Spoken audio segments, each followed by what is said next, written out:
I got you. Okay, we are ready in the chamber if you are ready to start the meeting, Mr. Chair. Okay, very good. So I will call us to order. I will call the Truckee Meadows Water Authority Board of Directors meeting to order for July 26th.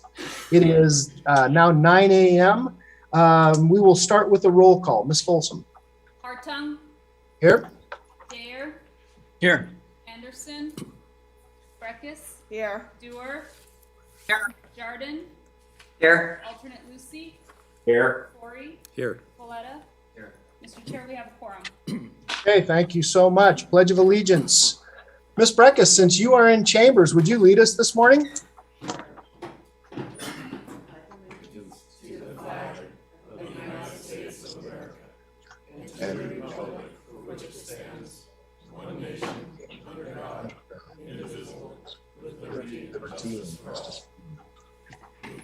Thank you so much.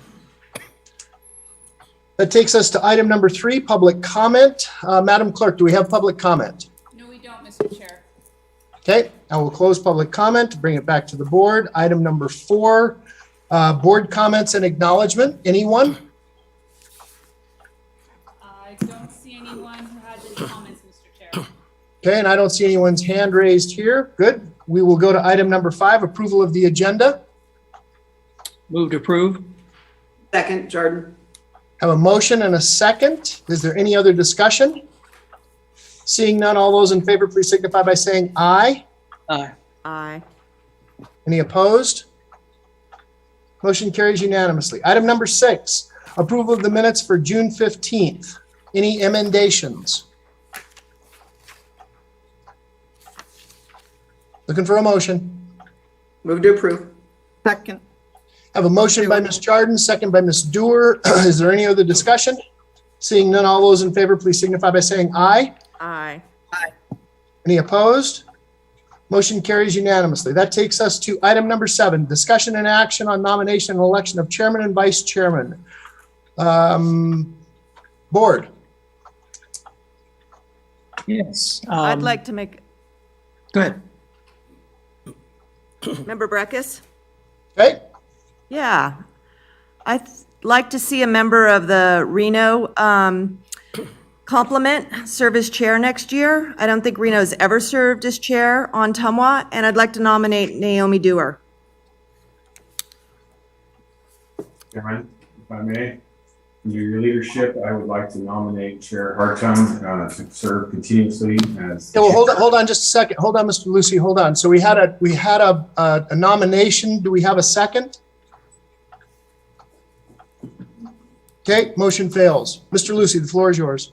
Chairman, I'd like to nominate Commissioner Hartung to continue to serve as chair under his leadership. Someone has served as a phenomenal board and has excelled over the past few years in our water authority, and continued leadership is, I believe, institutional. Second. Okay, so I have a motion for me to maintain as chair. Have a second by Mr. Dare. Motion by Mr. Lucy, second by Mr. Dare. All those in favor, please signify by saying aye. Aye. Any opposed? Opposed? Okay, motion carries 5-1. Vice chair, I would like to keep, I'm Mr. sorry? Chair, I just wanted to thank my colleague. I was not aware she was going to make that motion today, but I appreciate her confidence in me. Thank you. okay, thank you so much. For vice chair, I would like to maintain Christopher Dare as the vice chair. I think that we've gone a good direction, and I love the collegial work that we've been doing. So I'll make a motion for Chris Dare to be vice chair. Second. Okay, so I made the motion. I had a second. The first one that I heard actually was Ms. Jardin. Motion by Hartung, second by Jardin. Is there any other discussion? Seeing none, all those in favor, please signify by saying aye. Aye. Opposed? Opposed? Okay, motion carries 5-1. Thank you so much, board. That takes us now to item number 8, discussion and action and possible direction regarding the general manager contract for John Zimmerman. That can be found on page 8 of your staff report. Mr. Fourier, who's taking us through this? It's Jessica. Oh, Jessica, I beg your pardon. Yes, and Lucas. The floor is yours. Excellent. Good morning. For the record, Jessica Atkinson, HR Manager, Truckee Meadows Water Authority. Pursuant to the board's directive during the June meeting, staff met with Mr. Zimmerman, Chair Hartung, and Vice Chair Dare to discuss and negotiate terms and conditions for Mr. Zimmerman's employment agreement. Primary points of discussion were related to salary and contract term. Attached to the staff report for this agenda item is a copy of the employment agreement for your consideration and approval today. If approved, Mr. Zimmerman's employment agreement would be effective beginning July 26, 2022, which provides approximately 3 months of overlap prior to Mr. Forey's retirement. During the period of overlap, Mr. Forey will retain his authority as general manager through his retirement date of October 15th, 2022, unless Mr. Forey designates Mr. Zimmerman as acting general manager. Coinciding with Mr. Forey's retirement date, Mr. Zimmerman's anniversary date as general manager will be October 15th of each year. The agreement provides Mr. Zimmerman a starting general manager salary of $223,297 annually, which equates to a 5% increase above his current salary. It's recommended that each July, Mr. Zimmerman's salary be adjusted as is consistent for other MPAT employees, incrementing him each year to the market step of the general manager position grade. The agreement provides that the board will evaluate Zimmerman's performance at least once annually, and during that period of time, he would have an opportunity to earn a base salary increase and/or lump sum award on his specific job performance in meeting the mutually agreed upon goals. The initial performance goals for the 2022-2023 fiscal year will be established by December 1st of 2022.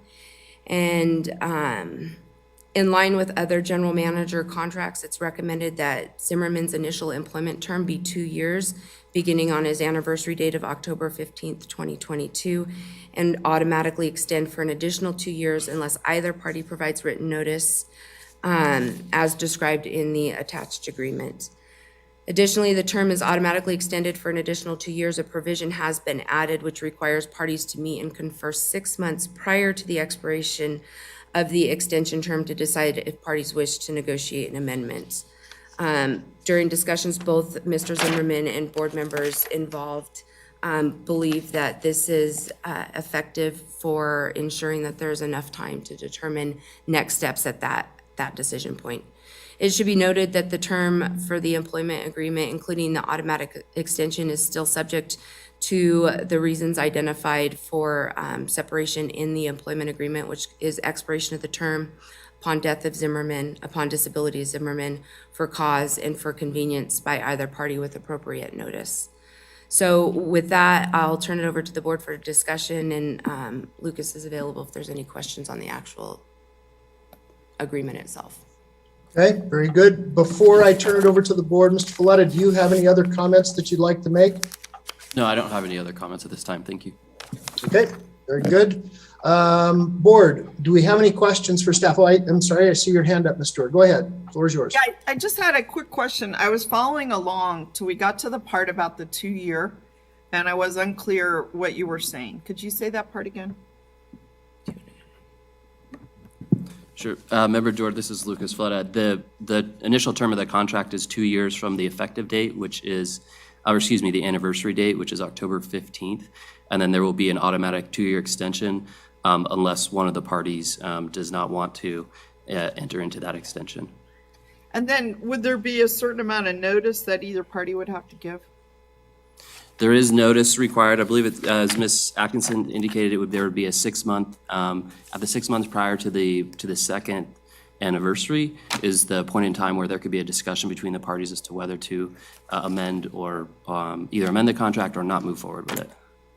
But I mean, at any point, either party, for example, Mr. Zimmerman, could he give us notice, and how much notice would he be required to give us?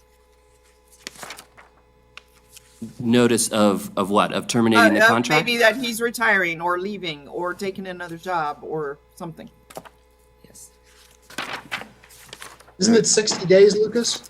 Yeah, No, just I'm trying to- asking a question. I didn't know. This is Mark. I think it's 6 months if it's the same. Or is it six Yeah. months? Okay, If my we're s- bad. So for, well, under subsection E, 5.3 subsection E, Mr. Zimmerman, it says for the convenience by Zimmerman following no less than 120 days written notice unless the parties subsequently agree to a different notice period. So that is the notice of the event of an event of termination on Zimmerman's part. So that would be the timeline. So 4 months, if I've calculated that right, Yes. 4 months notice that he would be leaving.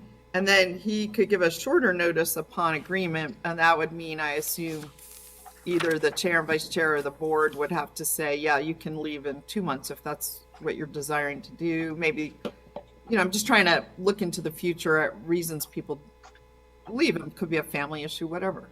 Just trying to understand what it says. And then my last question, I think right now is, what would you say again, the amount of leave time, does it track with the rest of the employees or is it something different? So the PTO, I believe, yeah, the PTO that's accounted for in the employment agreement is 320 hours, and that does track slightly above the other MPAT employees at Tumwa. Are the others 240 or is it 280 or? It's a factor based on years of service, and where the caps on that one come into play is at rollover time. And so there is no cap on what they can earn. It's strictly based on that formula and their years of service. But what can they roll over? So, so that you say there is no standard for all the employees to roll over. Like at Reno, I think they can only roll over 240 or 480. There's some amount. I don't know what it is offhand. Yeah, okay, sorry, I appreciate you clarifying that. So right now, the written policy states that employees can roll over up to 160 hours each year. 160. Okay. And what about Mr. Zimmerman? So based on the employment agreement in front of you, then that is 320. Okay, so slightly above is twice as much as what they can roll over, he could roll over. Is that what you're saying? That is correct. 320. Okay, just getting some clarification. Back to you, Mr. Chair, and I think I have one more question, but I need to formulate it better. Thank you. Okay.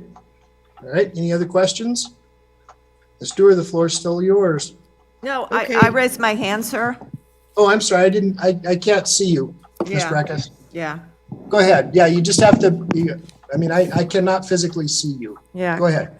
Thank you. This is Councilmember Member Breckus. So number one is at the 2-year mark, when there's conferring, who's that conferring with? Is it the body in full? It calls, excuse me, Member Breckus, Lucas Valletta, it calls for the parties. TUMLA as an organization is a party to the agreement. We could have a discussion, I think at that time, about who it would be appropriate to have that conference with Mr. Zimmerman. Obviously, in this instance, in the initial go-around, members of the board participated in these negotiations, and so I think the board could choose to have a similar protocol followed at that time.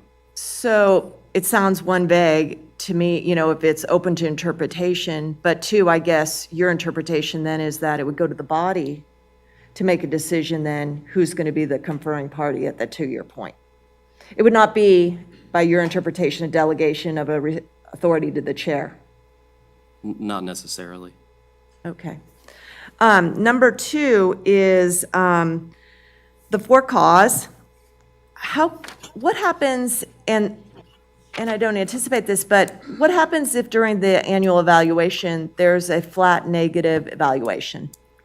Across the board, negative evaluation, and I can't recall how we do it if a vote comes at that same time. Is that then a cause? Is performance, it would seem to me that performance should be a cause.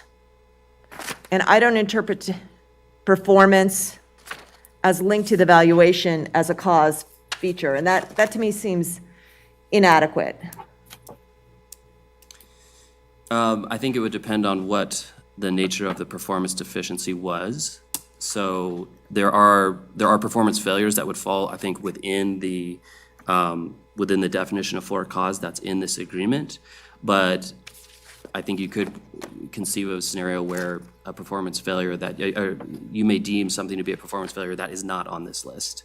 I it's hard to address this in a hypothetical, but I think Yeah. that's probably the case. And I'm not an expert in personnel issues, but I've focused on it for a number of years, and I do believe for cause should be described as a vote by the body of a failing annual performance evaluation. I mean, that is clearly a thing. If you're out there taking a test, on an exam, and you get an F, you get an F. I just don't think that a body would be responsible in having an F, person hanging around and rolling over the contract. And, maybe you could craft things for progressive, probationary ability, but I find it very unusual that a for-cause reason is not just a failure in performance by, the structure that he's evaluated every year. So the evaluation could go negative for years and there's no cause. I find that problematic. What do you see out of there in the executive world? I'm not an attorney by any stretch of the imagination, but the way that this is written under 5.5 subsection B says Zimmerman's failure to adhere to any written policy or lawful direction of the TUMWA board, which I would say that could be considered in the established goals that are set each year at the goal planning session. If it were to be determined that Mr. Zimmerman were not meeting those directives from the board, and he's provided a reasonable opportunity to comply and continues to fail to comply to meet those goals, then that would be, in my understanding this, of a cause of action. So I think as a HR individual, what I would be looking at is, was he put on notice prior to, or was the performance evaluation the first time that it was really formally articulated? If that's the case, based on what this says, then there's got to be reasonable opportunity to correct. If after that opportunity is not given, then I believe under open meeting law, then Mr. Zimmerman would be noticed that he would be brought in front of the board for a process in which his professional credibility and performance would be judged and monitored, and the board could take action at that point in time. I Yeah. don't know if that aligns with how you would read that, but that's how I would read that. Just from sitting here, I don't find that satisfactory, because the policy is, well, he wasn't, drinking on the job or driving recklessly. He followed all the board's direction. He just didn't do it well. And I don't even want to say the person didn't do it well. I think that because you structure into the contract so much the evaluation, it's just hanging out there separate and apart from any employment role. And that to me is very difficult. And I don't think a best practice, but I just wanted to bring that up. And then Ms. Dewar's comments raised some questions to me. Have you read that Assembly Bill 85 that came out of the 21 legislature? Yes, we did look at that. You did, okay, because she was asking some questions about the parity of his benefits to others. And my interpretation of that, and the reason I know about this is because it's coming up on the council agenda tomorrow, is you have to have a policy that you're going to treat this person differently than the other, or one group differently than the other. Where is that policy? Do you want? Well, I can speak to the applicability of the bill, and Yeah. then maybe Ms. Atkinson can talk about the existence of the policy or Yeah, where it what is the applicability? So in your first of all, view? the bill is not effective till January 1st, 2023. Well, there you go. So it wouldn't apply to this particular, to the initial 2-year period of this contract. Okay. It may apply at the time of the renewal. Okay. Although on its face, it's unclear actually if the bill does apply to TUMWA. There's some competing Okay. opinions Okay. about that. Okay. But our thought is going into this is that we would evaluate the applicability of that bill more specifically at the time that the extension is going to be effectuated. In which, and if the determination is made that it does apply, we can negotiate an amendment Okay. or some other accommodation to make sure that it's satisfied. Okay, that gives me comfort because I just learned about the bill like in the last week, but I did read the legislative history, and it was a serious deal and concern by them. So, I think you do want to be in spirit with a bill like that sails through. Thank you. Thank you, Mr. Chair. Okay, thank you. Ms. Jordan? Thank you very much, Chair Hartung. I did read the proposed contract, and I'm comfortable with the language. It's pretty thorough yet standard legal language, particularly the for cause. I don't find any issues with the language that's within the contract, and I do think we have a history of how we address issues from this body, and I'm comfortable with the language that's in it. Thank you. Okay, thank you, Ms. Dewar. Yeah, I appreciated Ms. Breck's comments because that is where I was going, was just wondering about the parity of benefits, you know, whether it's sick leave or carryover or annual leave or payout of, now we have PTO versus sick and annual separated. But my other question that I said I wanted to ask was really, I was a little confused about if Mr. Forey's plans and then when Mr. Zimmerman actually would become director. So we said October 15th would be the day Mr. Forey would be done and Mr. Zimmerman would start. But then sometimes people in Mr. Forey's position go on, you know, want to use up some of their leave, take vacation. Is it possible? I just want to understand the process. Could Mr. Zimmerman become the director sooner? How would that work?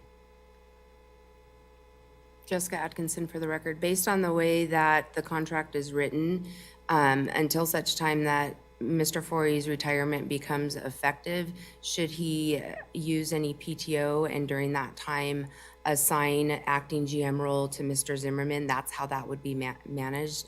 I don't have any details whether or not that is going to occur, but that's how we would handle that if that were to occur. And is there a retirement date set? October 15th of 2022 is the date. Okay, so they are coincident.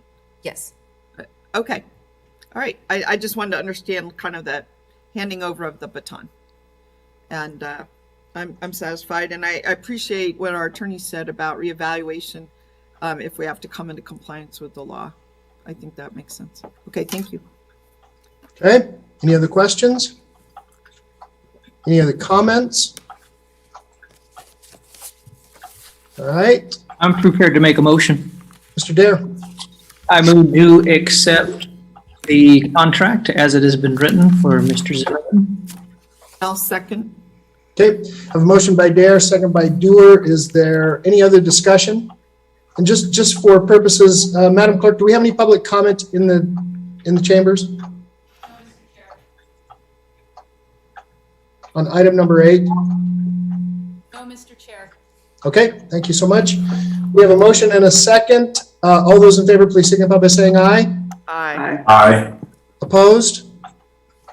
Motion carries unanimously. Okay, very good. That takes us now to item number 9.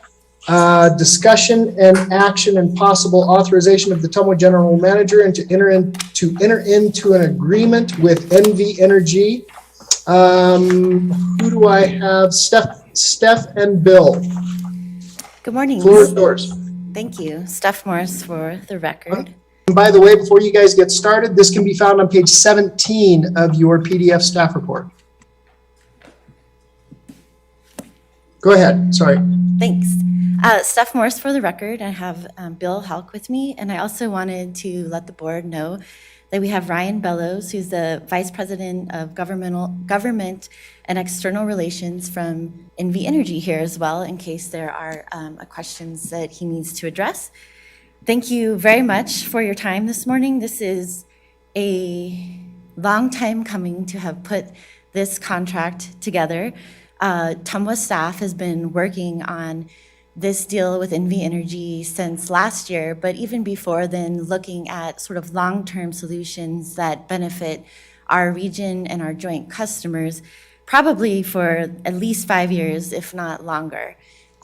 A contract came before the board, a contract was entered into with NV Energy for service last year for drought service, and part of that contract that was discussed at the August 2021 board meeting dealt with the ability and the commitment of both parties, Tumwa and NV Energy, to enter into good faith negotiations for a longer term deal that would provide drought for NV Energy at the Tracy point of diversion, as well as providing the ability for Tumwa to use NV Energy water rights that they do not currently have a use for.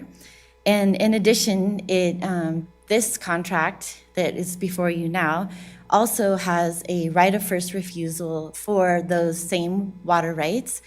And that staff has entered into those discussions at the board's direction to be more aggressive in terms of securing water rights, including board direction specifically to look at ways to secure water rights through rights of first refusal as an option to have those water rights in the future for our service area. So with that, I'll briefly go over the deal points. It's fairly simple. And I want to also address some of the benefits. So the deal points are that there's an initial 10-year term to the contract with 2 5-year extensions. As part of compensation for providing the drought storage up to 400 acre-feet, Tumwa will receive the ability to use up to 1,400 acre-feet of NV Energy's water rights in years when they're not curtailed and years when NV Energy is not using them. Currently, there's about 3,400 acre-feet of water rights that are available to NV Energy, and they're currently only using 1,400. So Tumwa staff, in particular Mr. Halk, has looked at this and believes that there'll be a lot of opportunity for us to use those water rights for temporary purposes. Those can include aquifer recovery and storage, as well as return flow, helping to leave water in the river for return flow obligations, and other temporary uses. So I want to be clear that we are not making any permanent commitments with this water. It's only temporary uses. And those can be very beneficial to Tumwa. In addition to being beneficial to Tumwa, the ability, when Tracy is running during the summer, in particular during drought, the older units 3 and 4, are critical for power to stay on. If they aren't able to run those units, they either have to secure contracts with other parties, which increases the cost to their customers. And if those contracts aren't available like they were last summer, then they would have to look for opportunities where they have customers who will take curtailment, or they have to curtail by turning off the power. So this is a win-win for the region by allowing the plant to run, to leave the power on, providing that water during those drought times, and basically supplying about over 3 times the amount of water in other year types that Tumwa can use. Like last year, when we provided this water, we would be using Donner privately owned stored water to meet this obligation. Like last year, that's what we use. That is not in the staff report, nor is it in the contract, because we believe it's in our best interest to have flexibility. Other water resources can become available to us, so we do not like to tie specific operations into a contract because that takes away our flexibility. That being said, we always follow the law, and we always follow the Truckee River Operating Agreement and the terms and conditions of the permits that the Nevada State Engineer issues. We did receive a email from the tribe to pull this item from the agenda today. Staff believes that we should move forward with this. We did provide notice to the tribe. I personally reached out prior to the agenda packet coming out on Wednesday, once the contract was going to be made public, to let the tribe representative know that that this was going to be on the agenda item, or on the agenda for today. In addition to that, at the time I spoke with him on Thursday, I said if he had any questions, I'd be happy to answer them. At the time, he did not have any. We received the email. I will say that we continue to coordinate with the tribe on many issues, and we, in continuing our efforts and at board direction, we find that relationship is important and that we want to continue to grow that relationship. However, in this particular instance, there are a finite amount of Truckee River water rights that are available, and the tribe has said very publicly, and as recent as 3 weeks ago in a joint legislative committee hearing that one of their goals is to actively purchase Truckee River water rights. So we are in direct competition with them for these types of water purchase agreements. And so we, as staff, do not feel that it's in the best interest of our customers to disclose early on that we are in negotiations with other parties for potential purchase of water rights. So with that being said, again, I want to just focus on the really huge effort that staff made and the NV Energy staff made, and to thank our consultant and NV Energy staffs as well for their efforts, because the ability to have a 20-year right of first refusal on up to 3,500 acre feet of water right, Truckee River water rights, and have that available for the board to make the decision whether or not to purchase those if they become available is a huge benefit to our customers. And with that, I'm happy to answer any questions that you might have. Okay, hold on just a second, Ms. Doer. Mr. Folletta, there's been a question that this may violate some of the tenets of TROA or someone else, one of our legal team, maybe you, Ms. Morris. It doesn't matter to me who answers the question. Does it violate any of the tenets of TROA that we're aware of? So a couple things, in our opinion, in our outside water council opinion, in the opinion of our previous general counsel, as well as my opinion, no, it does not. In fact, in TROA, it specifically says that we are able to use our Truckee, our POSW, which is what we intend to use, to meet the demands of our wholesale and retail customers. And very specifically, the board has adopted rules, including rate schedules, and the interruptible large volume non-potable service is the contract and the mechanism for this contract to move forward. And it explicitly says that water service is available at the sole discretion of the authority to customers at delivery points within the authority's geographic boundaries, which this is. The delivery point of delivery is in Washoe County, and it's consistent with the board policies. It's consistent with TROA. I did offer to the tribe's legal counsel to meet with them.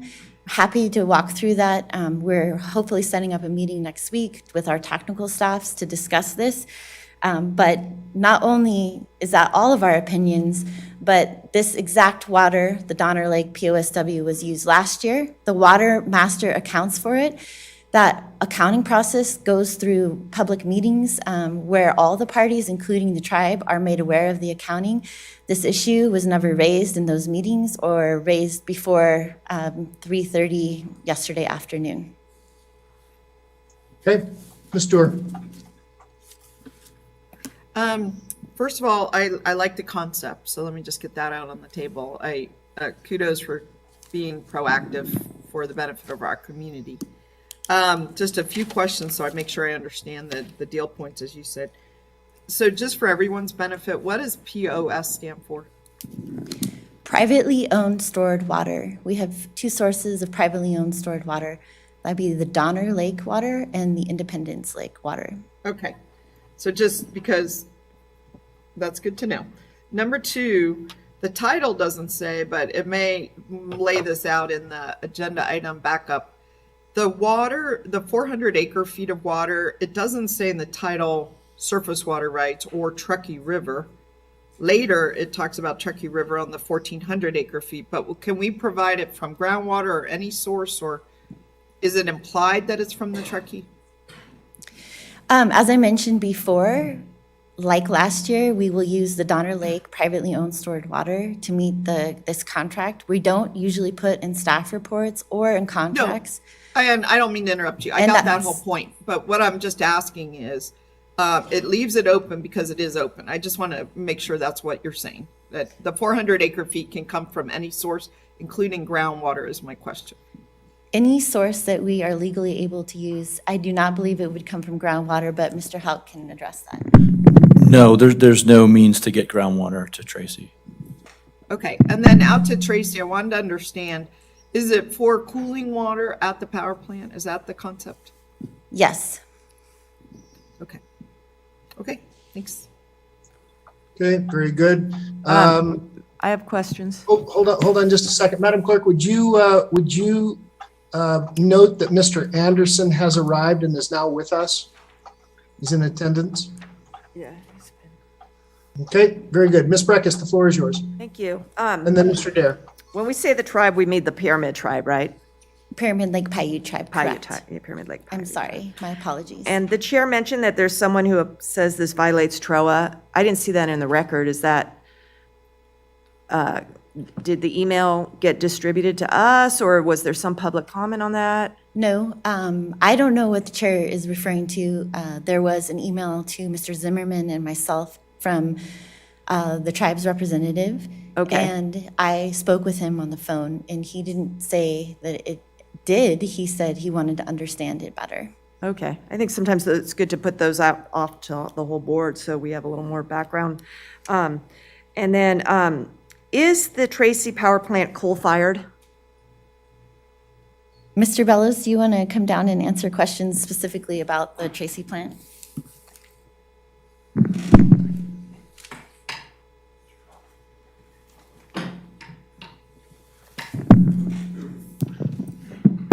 Good morning. For the record, Ryan Bellows, Vice President of Government and External Relations at NV Energy. Councilmember Breckus, the Tracy Power Plant is natural gas. It's natural fired. gas. It is, yeah. Okay. Yep. Okay, and where does it sell? Who are its customers and clients? So it serves, for the record, Ryan Bellows, NV Energy. The Tracy Power Plant services our customers throughout the state, particularly in northern Nevada, although we do have the ability to transport that energy to southern Nevada as well. And California won't take it? Correct. Okay, because of their climate goals? Most likely. There would be times when there's potential overages in that Tracy could overgenerate. And in those circumstances, we would have the ability to sell into California or other states for our customers' benefit. And if that is the case, we do take advantage of that. But Okay. typically, to your point, the renewable resources are most likely to be sold into other states in California. Gotcha. Thank you. I appreciate that. My last question, Chair, is about the water rights. You know, we're going out and buying water rights, and the tribe, you say, wants to buy water rights. And I know this is the heart of TROA, but are we starting to think, as we watch the Colorado, where the water rights that everyone, claims and has and says exist, don't exist? And are we starting to think that maybe that's our future? And I'm getting to the point of, I'd hate to, be on a board for a bunch of years and the policy is to buy all these rights at these price dollars. And then when the collapse comes, if the collapse does come, to the degree we've seen in Colorado, then why were you wasting money buying all these rights all these years that don't exist and don't prove up? Stephanie Morris, for the record. I don't think that it's fair or accurate to characterize that this system is similar to Colorado.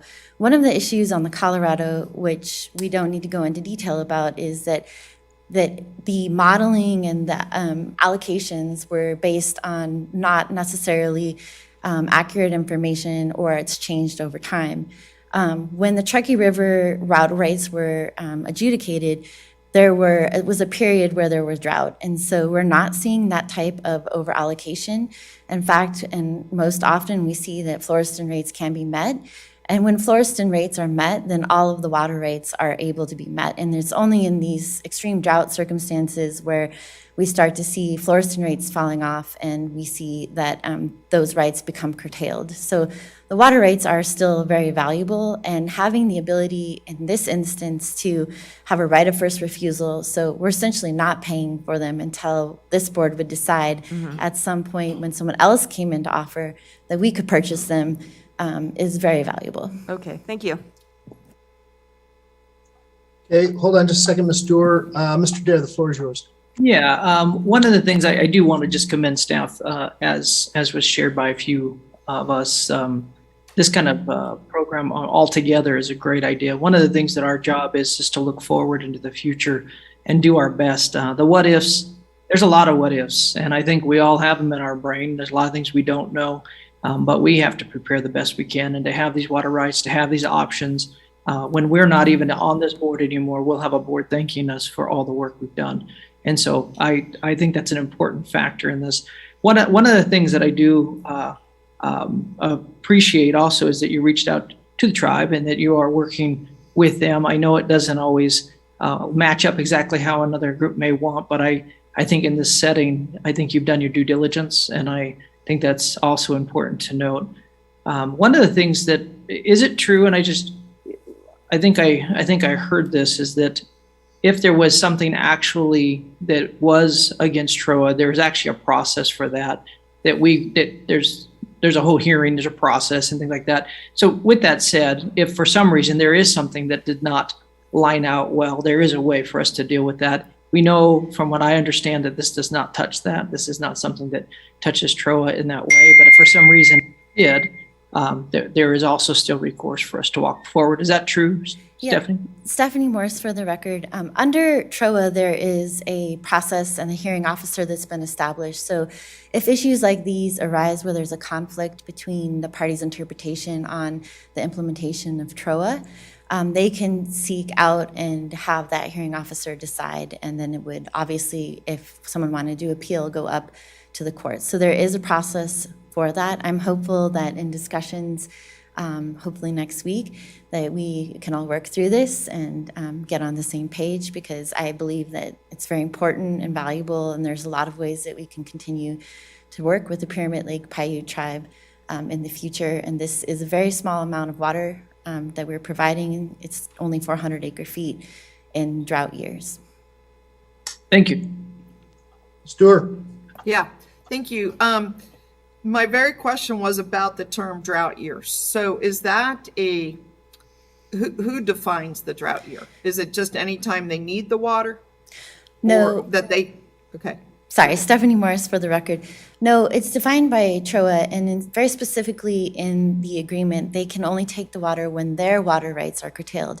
So I think it's important to recognize that NV Energy has, again, 3,400 acre feet of water rights, Truckee River water rights that they normally use. And in this instance, it's only when those water rights become curtailed and the water master issues that curtailment that they would be able to take this water. I hope that so helps.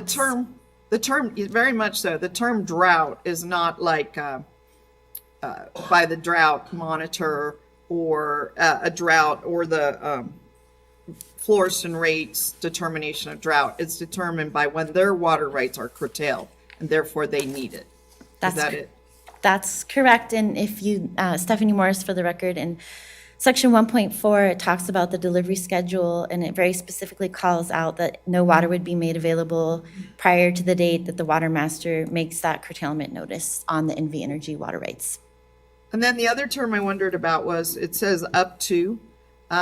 Is it up to them to determine how much they need, or can we withhold? Like, let's say they want 400, but we only feel like we have 300.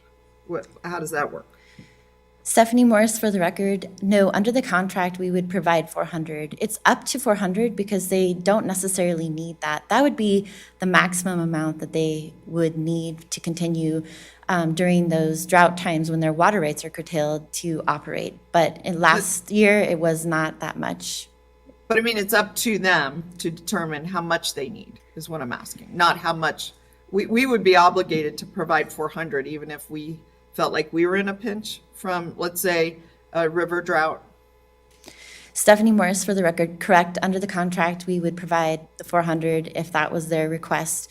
But again, we, as staff, we don't put ourselves in situations where we would be harming customers and existing customers. And so we do not foresee that that would ever be an issue, and particularly in the 10 plus potential 5-year extensions under this contract. We feel confident that we'll be able to deliver that water, no problem. Let me just give you an example. Let's say we're having a drought year and we are having to enact some kind of water restrictions or restricted water schedule. You know, I would hate to have it be said that it was in part due because we gave water to NV Energy, but we're going to have to curtail our own customers. How do you see that working? Stephanie Morris for the record. There is great value in us being able to use the 1,400 acre feet, up to 1,400 acre feet in non-drought years. So that's water that we can use for storage so that we would have that water available for our customers in years when we are providing this water. And so you can't look at just one piece of this agreement. You have to look at the whole of the system and the benefits that we have in the non-drought years to use those unused NV Energy water rights for our purposes. So that could look a lot like leaving more water upstream in storage, because we are able to use this as a temporary way to meet return flow obligations, so we don't have to make additional releases. And it also could be putting that water into the groundwater system for storage, and we can recover that during drought times. Okay, last question. The water that you say that we should be able to buy, and you've mentioned 3,400 acre feet, I think. Correct. Okay, but you're also saying they need that water. I mean, they need that water to run their plant. So why would they sell us that water? Stephanie Morris for the record. That plant has to be decommissioned. And so over the next years, they're phasing out, and I don't know the exact schedule, but this provides them the water that they need in the interim to continue to run the plant during these timeframes. And as they phase out, if they don't need that water for other purposes, other business purposes, they may choose to sell that or be offered, and that's where the right of first refusal would kick in. That's incredibly helpful to know. Thank you. That kind of brought it all together. Thank you. Mr. Chair? Okay. Yes, go ahead. Yeah, and thank you for bringing that information about the decommissioning. I had a sense that was somewhere on the offing, but I didn't gather that. So that question is gone. The next question is about the Pyramid Lake Paiute tribe and their concerns. And Mr. Dare said, well, there is a process if there's TROA disputes. And you said it was a hearing officer. Do we currently have any disputes with them pending before the hearing officer? Stephanie Morris for the record. Currently, there has never been a dispute on anything over TROA with the hearing officer. It's newly established, and there have never been any disputes that have yet been filed yet. So we do not, and in fact, no parties do at this point. But we are in a proceeding down at the Environment Department, correct? Over the sale of the water to the Tri-Center? I'm sorry, I'm not following your question. The pipeline of the, What does that have to do with this, Ms. Breckus? I don't get the connection. I think it's been a concern expressed by some members of this body that our actions incrementally are perhaps not as consulting as they should be with the tribe before we take actions. And with all due respect, the tribe is not a party to this agreement. they're a party to TROA. I haven't seen the email. I think someone's talked to you maybe. I don't know. But it gives me pause and cause for concern to understand that we have an objection from them. You're going to have a meeting next week. I would argue for some timing issues. And I think that the last time I heard, oh, the tribe's okay, the the Paiute tribe's okay, is I've also heard we're in a rather sticky adverse position down pending before the Environment Department or the State Engineer's Office. So Stephanie again, Morris, for the record, I think I would never speak on behalf of the tribe. No one's saying the tribe is fine. They requested that we pull this item. Okay. Staff is recommending that we proceed because we've been negotiating for over a year in good faith with NV Energy to put this agreement in place. And we believe that it's in the best interest of the region, of both our customers and NV Energy's customers, some of which overlap, to finalize this deal. The tribe did raise concerns about whether or not it was consistent with TROA, and of course we'll meet with them.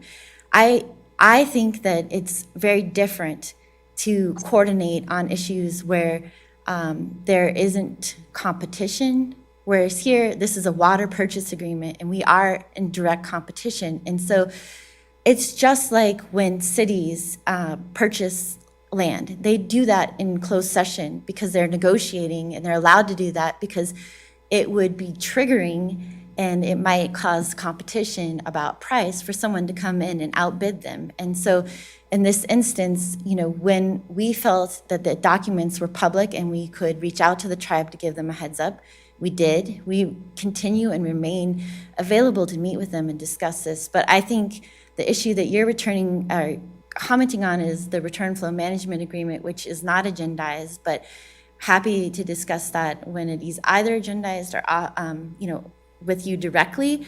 But this has nothing to do with that. Okay.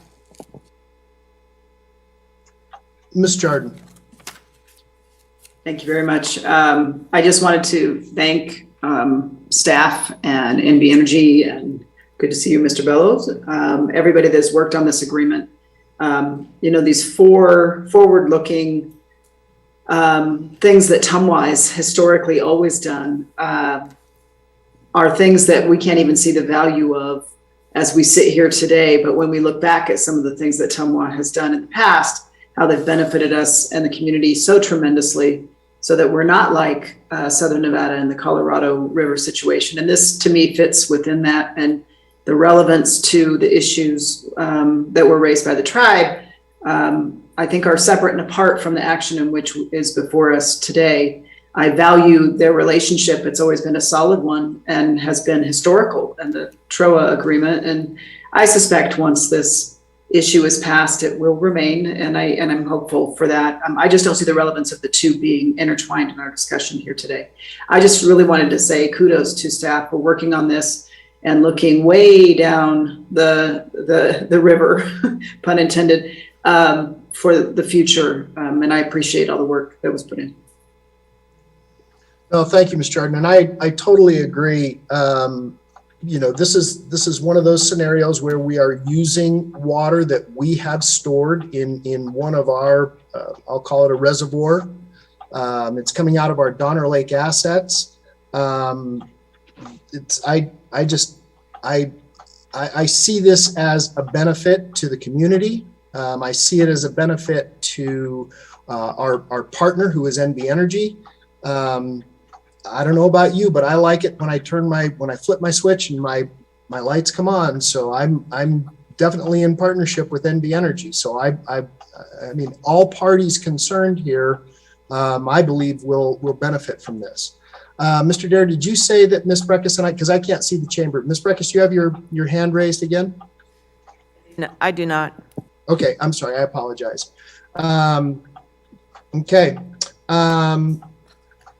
So, Ms. Dewar, let's try to wrap this up.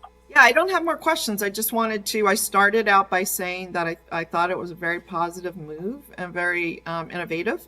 And I just wanted to say I still concur with my original position, and that the devil's in the details sometimes on these, just like TROA. All of these agreements took decades to work through. Litigation was 40 years. These are the kind of things I think that are very forward-looking. And I wanted to make sure my questions were really focused on the details of when it would be triggered, when we could buy water, how would they have excess water suddenly? And I now understand it's really helpful. So I too want to say that I think this is a very good move.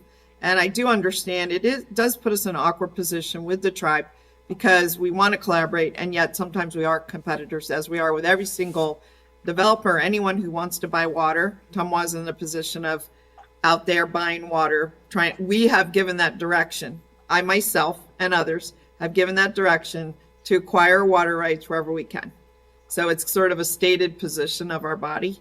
Not just me, but many believe the same thing. So I too wanted to commend the staff for being very creative. I already said it, sorry to be redundant, but I wanted to just put at least my questions in a little context. Thank you. Okay, no, thank you so much. And look, and I value our relationship with the tribe as well. There's no question of that. But again, this is a sale of some assets that we have. This just only makes sense. So, Ms. Folsom, do we have anyone in the chamber wishing to make public comment at this time? No, Mr. Chair. Oh, I'm sorry. Okay. Mr. Bellows has something to say. For the record, Ryan Bellows, Vice President of Government and External Relations, NV Energy. I'll be brief, but just wanted to, I think Ms. Morris said it best when she said this is a win-win. I think this is certainly a win for Tumwa, a win for NV Energy, and a win for our community. This is an agreement that will benefit the community for years to come, and just really grateful to have Tumwa as such a great partner for decades now, and grateful for Tumwa and for the Tumwa staff for the time and attention that they put into collaborating and negotiating on this deal. I think it's an innovative approach and one that will serve the community well, and I would urge your support of this agenda item 9. Thank you. Thank you, Mr. Bellows. Steph, before we close, you mentioned 2 5-year extensions. Are those automatic, or do those come back before future boards? They would not come back before the board, and they would be based on the parties agreeing to those extensions. Okay, very good. Board, looking for a motion either in support or not. Mr. Lucy. Chairman, thank you. At this time, still serving on this board as an alternate, and has been claimed and stated by many members of this board, this purely is an agreement to sell an asset or assets there held by Tumwa to NV Energy. And I would like to so move that we accept the current agreement as drafted and move forward with the sale of the water rights to NV Energy. Second.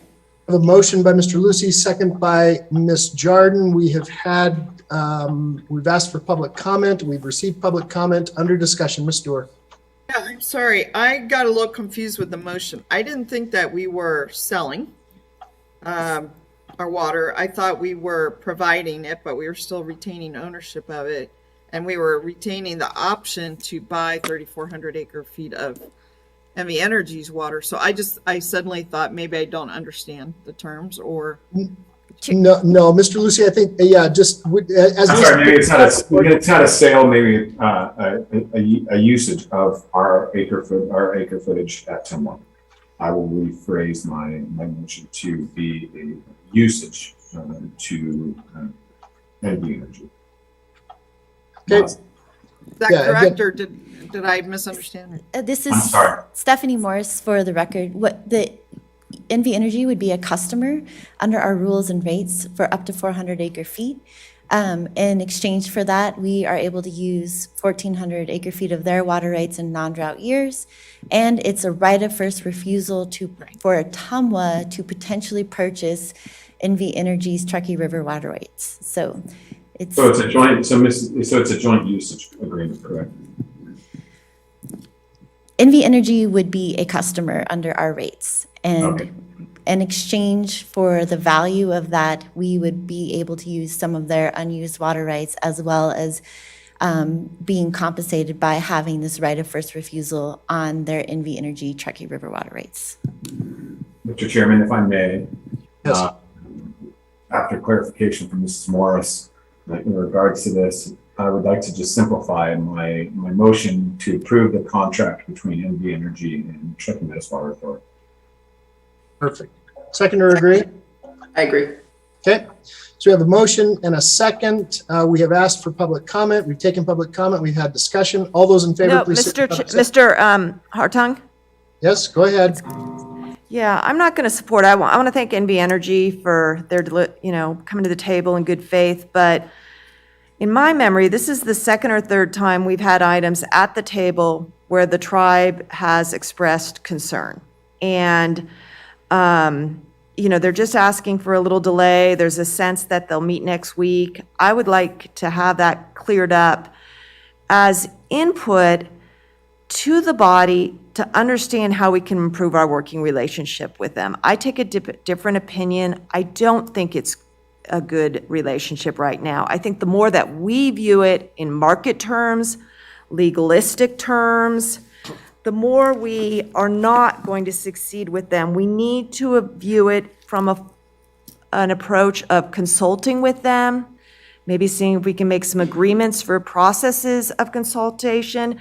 But they view, in my view, and experience working in Indian country for many years now, their approaches are different. They're cultural, they're moral, they're ethical. We're talking two different languages very often, and this body needs to understand their language and come a little bit off of the legalistic market terms. And so I'm just going to express my concern with our approach, how we interpret what we think we're hearing from them, with a vote opposed to this. Thank you. Under discussion, Mr. Dare. Yes, I just, and I appreciate what was just shared, but I also want to, I think it's important that there's not another entity that is a board member on this board that gets to pull things off of our agenda, and especially at the last minute. And so with those kind of things, I think we need to continue to, in all diligence, and I know our staff's committed to that, we're committed to that, to have every relationship, not just with the tribe, but anybody else that we're working with, and understanding each circumstance. But I think we also need to be very careful with anybody that we are given the ability to be the board, and I don't think another entity gets to come in and decide that we're pulling an item, we're not having an item, we're not having a meeting, or whatever it is. That is given to our authority, and we can build a relationship outside of that, but it should not stop us paying attention to what we need to do for our region. Thank you. Okay. All right, so we have a motion by Mr. Lucy, second by Ms. Jarden. We have had discussion. All those in favor, please signify by saying aye. Aye. Aye. Opposed? I'm opposed. Okay, motion carries, 5-1? Okay, 6-1, my bad, 6-1, I apologize. Okay, that takes us now to item number 10, discussion and action on resolution number 306. Sonia and Cara. And by the way, item number 10 can be found on page 34 of your PDF staff report. Good morning, board and board members. Sonia Folsom for the record.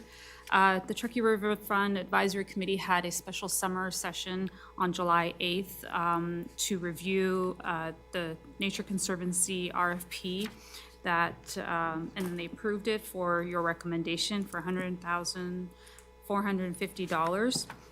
And its scope of work is to address the about 20 acres of land around Independence Lake and the channel, outflow channel, to reduce density of pines and the dead and dying pines and white fir that would increase wildfire danger. That's in a nutshell. The work would begin on September 1st, no earlier than September 1st, and would be expected to finish November 15th of 2022. So the reason for this special meeting was because they usually have their meeting in August, which would then come to the board for approval in September, and that would delay the start of the project. And with that, if you have any questions, I'm here, or Cara Steeling can answer. Okay, wonderful. I look at this as, well, one, it's fuels management, and that goes directly into water quality. I can't get my pen out fast enough to sign these kinds of agreements. That's just my own perspective. I think they're wonderful. I think they're necessary, and we could not do it without the partnerships that we have in this region. Board, any questions or comments? Okay. Do we have any public comment on this item, Madam Clerk? No, Mr. Sonia, Chair. okay, you're sitting in the chambers. Okay. All right, I'll bring it back to the board. Looking for a motion. Move to approve. Second, Breckus. Okay, I have a motion by Ms. Jarden, second by Ms. Breckus. Is there any other discussion? Seeing none, all those in favor, please signify by saying aye. Aye. Aye. Opposed? Motion carries unanimously. Item number 11, that's can be found on page 52 of your staff report, General Manager's Report. Mr. Forey. Thank you, Mr. Chairman. Just a few things. Number one is that we have our annual picnic on August 20th, Saturday, 11 to 3 at the Verdi Hydro. So hope everybody can come and attend that one. We also had a great open house recently at the Mount Rose Water Treatment Plant that was very well attended. I could not make it myself, but I hear it was really a good one, and Ms. Breckus joined us there. So that was a very successful event. And then lastly, we had a national publication recognized Tumwa and our Ladybug project that is a fuels reduction project that we're participating in around Stampede Reservoir. And that was a big deal. It was a national publication and really highlighting what Tumwa's done to participate in that effort. And with that, I'll answer any questions. Thank you. Okay, thank you. Any questions for Mr. Forey? Okay, all right, well done. That takes us to item number 12, public comment. Ms. Folsom, do we have anyone signed in wishing to speak at this time? No, Mr. Chair. I'm sorry? No, Mr. Chair. Okay, I apologize. I just had a difficult time hearing. We'll close public comment, bring it back to the board. Item number 13, board comments. Yes, I have a comment. I did probably 4 hours of review for the St. James appeal hearing, thinking it was coming at this meeting. And, maybe I was wrong to do that prep. It's a very complicated issue. We don't sit quasi-judicial often. And then now I understand it's been moved to September 21. I don't understand. I mean, I've had some discussion with Ms. Morris and Ms. Folsom, but I don't understand why we're not having it at the August meeting. I guess I understand why it wasn't at this meeting, but, so what is the status of the August meeting at this point in time? I did forget to mention that we plan to cancel the August meeting. Thank you. Why can't, and I just pose, I saw some correspondence that St. James wants to move it forward. Why can't we just have it at the August meeting? And I know we usually like to take a summer meeting off, and we didn't take this one off on account of the appeal. That didn't happen. So I don't think, I'd like to see it on the August meeting. And is the September meeting our usual workshop? Or is it the October meeting? It's October. Okay, so at this point, the plan is to, I guess, have it at the September meeting? Yeah, I don't know. I mean, things happen, and I think it's been unfortunate the way this went forward. So I just want to express that. Thank you. Okay. Anyone else? Mr. Question, on the September meeting, it still only just shows a 2-hour. Is it going to be a longer meeting because the St. James hearing will be on that day? We're kind of stretching this. Oh, I'm sorry. Let's open back up item number 11. Mr. Forey. Okay, that's fine. He said he forgot to mention. Yep, that's okay. Yeah, That's okay. yes. Thank you, Mr. Chairman. I think, I don't think we have a lot of other items for September. Maybe I'm wrong. Ms. Folsom is looking at me, but go ahead, Ms. Folsom. Sonia Folsom for the records. We have Mr. Forey's FY22 goal results and recognition for his years of service. We have the St. James hearing, and that's about it. And my review So can under just be- item 11, your proposal, you do plan to cancel the August 17th meeting, Mr. Forey? That's correct. Okay, so maybe you can send us a meeting cancellation on that, Ms. We will do Folsom. that. And then we usually have WRWC right before that, and it's on my calendar, and I don't know if that will also be canceled. I guess we'll wait and see. And we don't need to extend the 21st much past 12. It sounds like we're good. That's correct. Okay, thanks. Okay, we'll close item number 11. Anything else on board comments or requests for future agenda items? Okay, seeing none, we will close that. We are adjourned. Thank you so much. Stay cool.